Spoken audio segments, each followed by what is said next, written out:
শোনো, তোমার মতো তাসনিয়া ফারিন যদি নমিনেটেড হইতে পারে নেক্সট ইয়ার আফরানের সাথে অ্যাওয়ার্ড জিতবেই। আর আসো কিন্তু ওই দুইটা সূত্র নিয়ে, পপুলার হইতে হয়, জনপ্রিয় হইতে হয়, এর বাইরেও যে নাইস অ্যান্ড অ্যাট্রাকটিভ একটা সূত্র আছে সেটা তো জানো না। লবিং?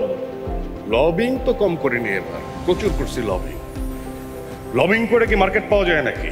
হয় না। মানে এত বলছি একটা নমিনেশন পর্যন্ত দেয় নাই। তুমি না গত বছর কোনো কাজই করো নাই, তোমাকে নমিনেশন দিবে কোথা থেকে?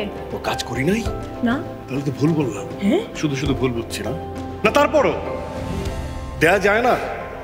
আমি তো ঘরের ছেলে, দেয়া যায় তো একটু আদর করে। কোথায় হারিয়ে গেলেন আফরান নিশো, তোকে মিস করছি অ্যাওয়ার্ড।